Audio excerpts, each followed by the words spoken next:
नमस्कार विद्यार्थी मित्रांनो मित्रांनो आजचा आपला टॉपिक हा अत्यंत महत्त्वाचा या ठिकाणी टॉपिक आहे। या टॉपिक मध्ये आपण पाहणार आहोत की 16 महाजन पदांमधलं एक महाजन पद मगध तर त्याचं रूपांतर हे राज्यामध्ये कशा पद्धतीने झालं आणि मगधची भरभराटी होण्यामागे काय महत्त्वाचे घटक या ठिकाणी कारणीभूत होते त्या सर्व गोष्टींवर आपण इथे या ठिकाणी काम करूया। आता लक्षात घ्या, इसवी सन पूर्व 6वे शतक जर आपण पाहिलं तर या 6व्या शतकात भारतात दुसरं अर्बनायझेशन झाल्याचं एकंदरीत पाहण्यात येतं। या इसवी सन पूर्व 6व्या शतकात भारतामध्ये छोटे मोठे या ठिकाणी राज्य, छोटे मोठे शहर इथे या ठिकाणी उदयास आल्याचं एकंदरीत दिसून येतं। 16 महाजन पदांच्या या संपूर्ण कालखंडामध्ये मगध नावाचं एक महत्त्वाचं महाजन पद या ठिकाणी होतं, ज्याला विविध प्रकारच्या नैसर्गिक साधन संपत्तीचा वारसा याचबरोबर शक्तिशाली राज्यकर्त्यांचा वारसा या ठिकाणी लाभल्याचं दिसून येतं। आणि म्हणून मग त्या काळामध्ये काशी असू द्या, कोसल असू द्या, त्याचबरोबर अंग असू द्या, वज्जी असू द्या, यांसारख्या सर्व महाजन पदांपैकी मगधचीच भरभराट या ठिकाणी झाली आणि मगध जे आहे ज्याचं रूपांतर पुढे जाऊन साम्राज्य आणि त्यानंतर राज्यात किंवा स्टेटमध्ये झाल्याचं एकंदरीत या ठिकाणी दिसून येतं। आता मुद्दा असा आहे की एवढ्या सगळ्या महाजन पदांपैकी मगधचाच विकास का बरं झाला, काय नेमकी कारणं होती, त्या सर्व कारणांवर आता आपण इथे या ठिकाणी चर्चा करूया। आता बघा, मगधचं लोकेशन जर आपण इथे या ठिकाणी पाहिलं तर ते लोकेशन कसं आहे ते थोडंसं आपण या मॅपच्या माध्यमातून या ठिकाणी समजून घेण्याचा इथे या ठिकाणी प्रयत्न करूया। मगधचा विकास होण्यामागे मगधला लाभलेलं जे भौगोलिक स्थान आहे ते खूप महत्त्वाचं इथे या ठिकाणी मानलं जातं। या पद्धतीचा हा ढोबळमानानं आपण इथं मॅप या ठिकाणी दर्शवलेला आहे आणि मगध जे आहे ते या भागामध्ये मगध या ठिकाणी होतं हे इथे या ठिकाणी लक्षात घ्या। आता बघा, हे जे मगध नावाचं महाजन पद आपल्याला या ठिकाणी पाहायला भेटतं तर त्याचं लोकेशन कसं होतं तर मगधच्या पूर्वेला अंग नावाचं महाजन पद या ठिकाणी पाहायला भेटतं। याचबरोबर मगधच्या उत्तरेला जर आपण पाहिलं तर वृज्जी नावाचं महाजन पद इथे या ठिकाणी अस्तित्वात होतं असं दिसून येतं। याचबरोबर मगधच्या पश्चिम भागामध्ये काशी नावाचं महाजन पद आणि याचबरोबर सुदूर पश्चिमेला इथं कोसल नावाचं महाजनपद इथे या ठिकाणी अस्तित्वात होतं। तर या सगळ्या परिस्थितीमध्ये मगधनीच या ठिकाणी बाजी मारलेली आहे आणि मगधचाच विकास इथे या ठिकाणी झाल्याचं दिसून येतं। आता मगधचा विकास होण्यामागे याचं भौगोलिक स्थान या ठिकाणी खूप महत्त्वाचं आहे असं जर मी या ठिकाणी म्हटलो, त्यामागे काय काय महत्त्वाचे भौगोलिक घटक या ठिकाणी जबाबदार होते त्यावर आपण थोडंसं चर्चा करूया। सर्वात महत्त्वाचा मुद्दा म्हणजे मगध जे आहे हे मगध हे गंगा नदीच्या खोऱ्यामधलं महाजनपद होतं। तर गंगा आणि त्याचबरोबर तिच्या उपनद्या ज्या होत्या तर त्या उपनद्यांच्या खोऱ्यामधलं हे महाजनपद या ठिकाणी होतं आणि त्यामुळं गंगा नदीच्या खोऱ्यातील हे महाजनपद असल्यामुळं साहजिकच इथली जमीन जी आहे ही अत्यंत सुपीक जमीन इथे या ठिकाणी लाभली गेली होती असं एकंदरीत दिसून येतं। मगधला अत्यंत सुपीक जमीन या ठिकाणी लाभली, त्यामुळे मगधच्या या भूमीवर मोठ्या प्रमाणावर शेतीचा विकास इथे या ठिकाणी झाल्याचं एकंदरीत या ठिकाणी पाहायला भेटतं आणि शेतीचं अतिरिक्त इन्कम जे आहे हे देखील इथं मोठ्या प्रमाणावर वाढीस लागल्याचं एकंदरीत या ठिकाणी पाहायला भेटतं। साहजिकच इथली जी भूमी होती ही बऱ्याच मोठ्या प्रमाणावर लागवडीखाली होती आणि त्यामुळं इथं आपल्याला पाहायला भेटतं मोठ्या प्रमाणावर लोकसंख्या जी आहे ही लोकसंख्या इथं मोठ्या प्रमाणावर राहत होती असं एकंदरीत पाहायला भेटलं।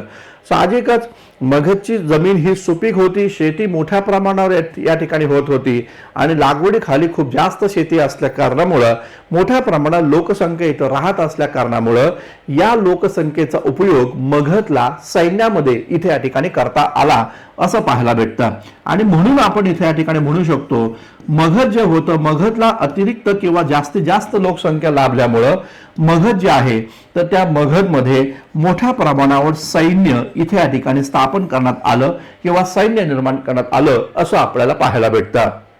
त्या काळाचे जे ग्रीक इतिहासकार होते तर त्या ग्रीक इतिहासकारांनी नंद घराणं जे होतं तर त्या नंद घराण्याकडे किती मोठं सैन्य होतं त्याचा या ठिकाणी तपशील दिलेला आहे।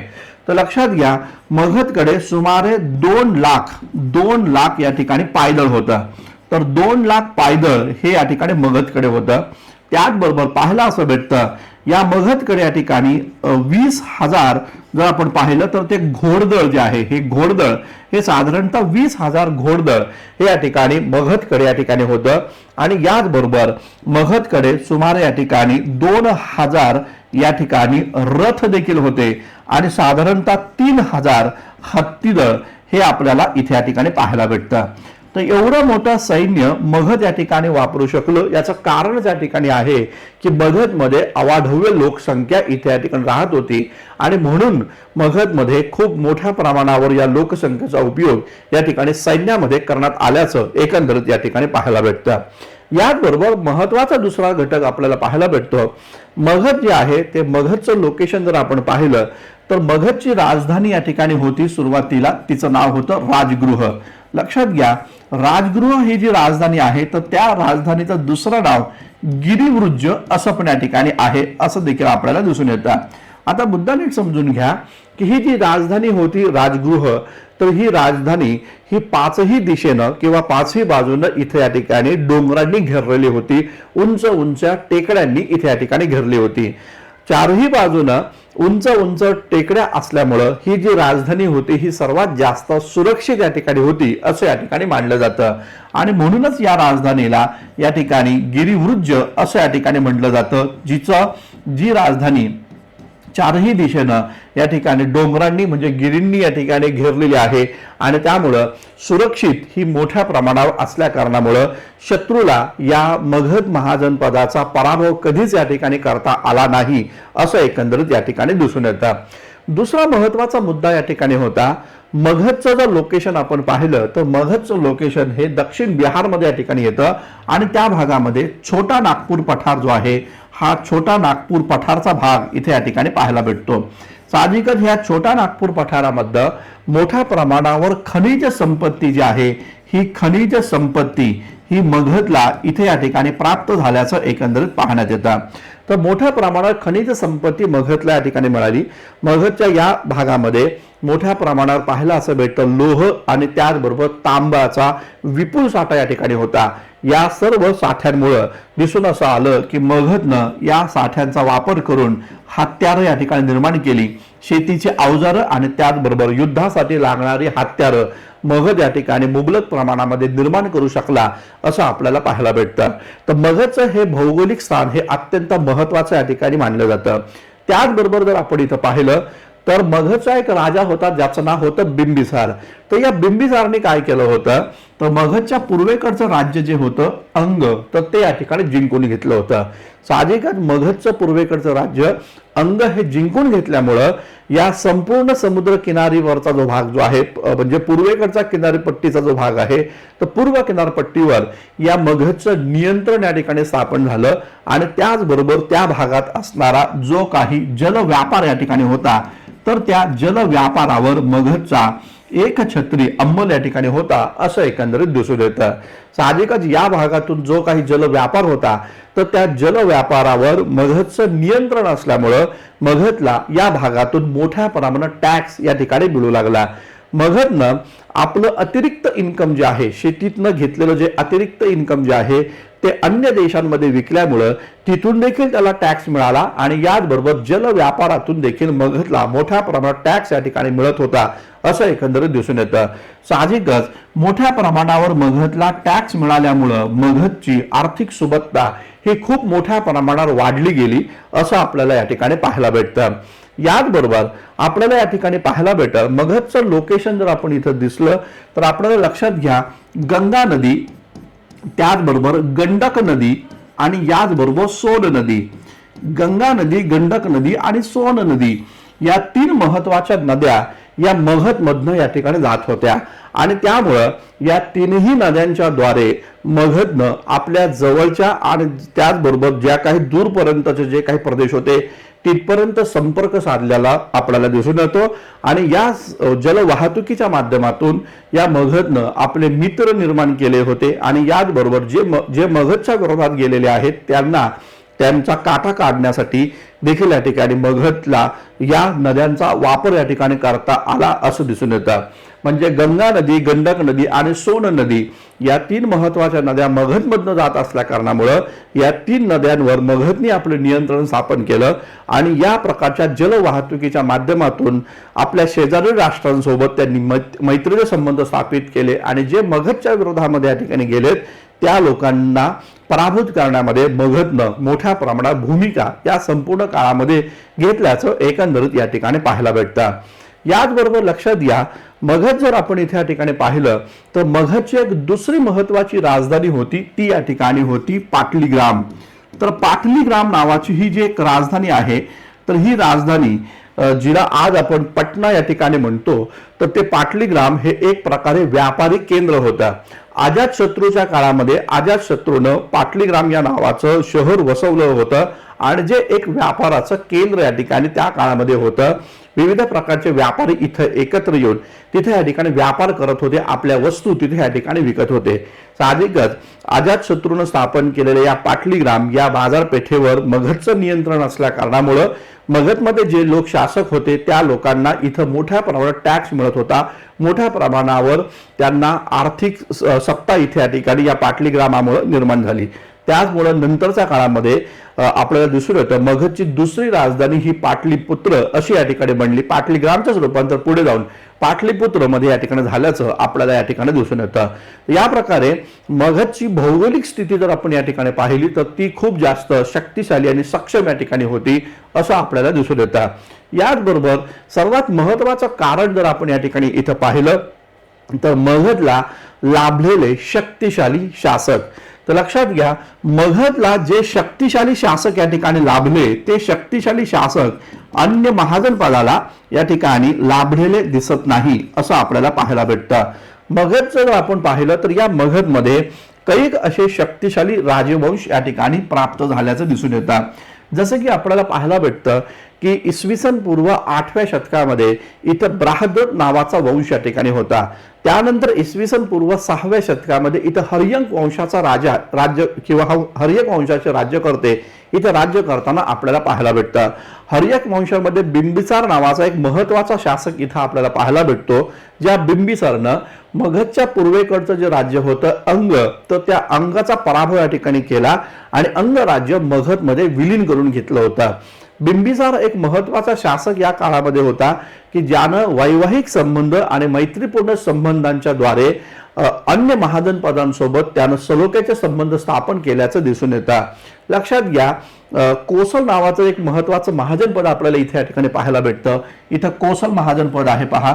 तर हे जे कोसल महाजन पद जे आहे हे मगधचं सुरुवातीच्या काळामध्ये बिंबिसारच्या काळामध्ये एक शत्रू राष्ट्र होतं, मात्र नंतरच्या काळामध्ये खूप मोठ्या कौशल्यानं या बिंबिसारनं कोसलचा नरेश जो होता, ज्याचं नाव होतं कोसलचा जो नरेश आहे ज्याचं नाव आहे प्रसेनजित राजा, तर त्या प्रसेनजित राजासोबत त्यांनी या ठिकाणी मित्रत्वाचे संबंध स्थापन केले आणि प्रसेनजितची जी बहीण होती जिचं नाव होतं कोसला देवी, तर त्या कोसला देवी सोबत बिंबिसारनं वैवाहिक संबंध स्थापन केले। साहजिकच कोसला देवी सोबत विवाह केल्यामुळं पाहायला भेटतं हे जे काशी नावाचं एक महत्वाचं ग्राम जे होतं, जे एक प्रकारची बाजारपेठच होती, तर ती या ठिकाणी हुंड्यामध्ये बिंबिसार शासकाला मिळाल्याचं दिसून येतं आणि त्यामुळं एका बाजूला पाटलीग्राम आणि दुसऱ्या बाजूला काशी अशा 2 महत्वाच्या बाजारपेठ या मगधच्या ताब्यात असल्यामुळं मगधची मोठ्या प्रमाणात भरभराटी या संपूर्ण काळामध्ये होत गेली असं आपल्याला दिसून येतं। याचबरोबर आपल्याला या ठिकाणी पाहायला भेटतं बिंबिसार नावाचा जो शासक होता, तर त्या बिंबिसार शासकानं वृज्जी किंवा वज्जी नावाचं जे महाजन पद आहे त्या महाजन पदासोबत देखील वैवाहिक संबंध स्थापन केले होते असं एकंदरीत दिसून येतं। तर लक्षात घ्या, इथं वृज्जी नावाचं जे महाजन पद आहे तिथे या ठिकाणी चेतक नावाचा राजा या ठिकाणी इथं राज्य करत होता आणि चेतकची जी मुलगी होती चेलन्ना, तर त्या चेलन्नासोबत देखील या बिंबिसारनं या ठिकाणी वैवाहिक संबंध स्थापन केले, तिच्यासोबत चेलन्नासोबत त्यानं विवाह केला होता असं एकंदरीत दिसून येतं। त्याचमुळं 2 महत्वाचे महाजनपद त्याचे या ठिकाणी वैवाहिक संबंध स्थापन केल्यामुळं त्याचे मित्र राष्ट्र बनल्याचं दिसून येतं।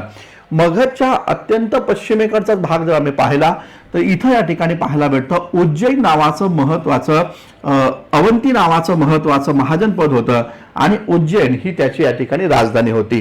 तर लक्षात घ्या, अवंती नावाचं महत्वाचं महाजनपद आहे आणि ज्याची राजधानी उज्जैन या ठिकाणी होती आणि इथं एक महत्वाचा राजा राज्य करत होता.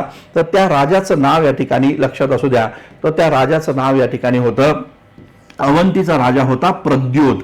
तर लक्षात घ्या, हा जो प्रद्योत होता, तर हा जो प्रद्योत नावाचा जो शासक होता, हा जेव्हा आजारी पडला तेव्हा बिंबिसारनं या प्रद्योतच्या उपचारासाठी आपल्याकडचा राजवैद्य ज्याचं नाव होतं जीवक, तर त्या जीवकला इथे या ठिकाणी पाठवलेला आहे आणि प्रद्योतवर उपचार केलेले आहेत. प्रद्योत त्यातनं या ठिकाणी बरा झाला आणि त्यामुळं अवंती देखील या ठिकाणी मगधचा मित्र बनलेला आहे असं एकंदरीत दिसतं.